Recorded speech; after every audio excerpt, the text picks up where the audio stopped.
Hello everyone, this is Pastor Ben Mapa. I'm here at Lloydminster, Alberta. Nakikita nyo ba itong building na to? Ito ay the Potter's House. Can accommodate 150 to 180 people. Ito ay for sale.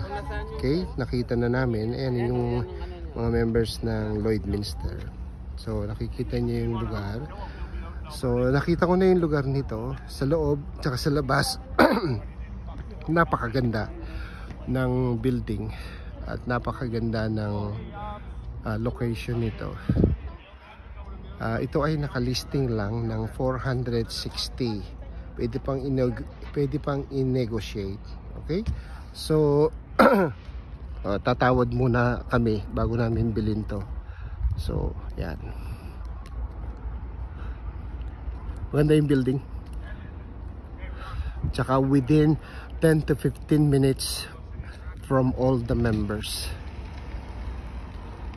So, yan. Hanggang dun, ang parking dun. As far as the eyes you can see, dun ang parking lot. Meron pa sa likod. Meron sa likod pang parking lot.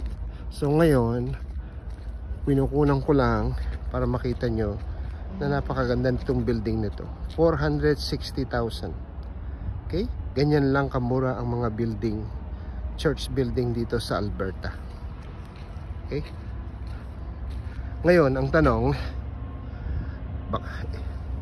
bibigay ba sa amin? Hindi namin alam kung ibibigay sa amin kasi meron pang 3 church na titingin bukas.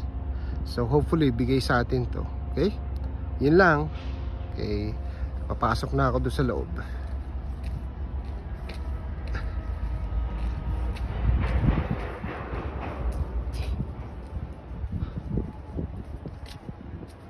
So, ito na yung front door. Okay? Ng the Potter's House. Ayun na sila. Nag-uusap sila dito. May nagmimitingan kung magdataon na. Hindi pa yun naman ata. Hindi pa yun kasi magiging rental property para sa iba. Lalabas. Para magiging rental property. Kasi iba ka nakakakuha ng rental property. Mother's room. Siguro doon sa mga nag-nursing. O, ayan na. Generate ka ng income. O, ayan. Ito muna tayo. Nakakatuwa yung kanilang mga pews. Kasi extra wide yung pews nila, hindi yun yung regular pews. Okay? So yan, yun ang building. Yan ang building. Ganda. Yan.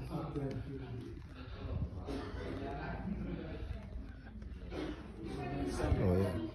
Drum. Keyboard. Tapos meron silang dyan, projector na screen na bumababa para sa mga congregation. Pero kung titingin kayo sa likod, para sa praise team, meron ding screen doon. Yung screen para sa praise team. So basically, ang isang line mula rito hanggang doon, 12. So kung 12 to, 1, 2, 3, 4, 5, 6. 6 times 12, that's gonna be 72, right? Pero marami pang chair sa likod na po pwedeng ilagay. Pwedeng maglagay pa rito at pwedeng maglagay pa rito. Dito, pwede pang maglagay dito. Yeah, dahil pang chair sa likod. So yun lang. Tapos kung pupunta ka dito sa likod, di ba, likod mismo ng pulpit, meron pang isang church. Ayun, meron pang isang church. Ito, yung overflow dito. Oh, yan ang overflow. Ha? Itong overflow. Ayan. Ayan. Ayan.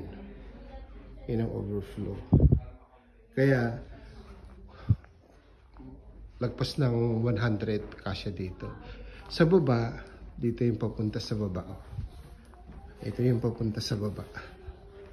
So, kung gaano kalaki yung space sa taas, ito naman yung papunta sa baba. Ayan, doon. Ha?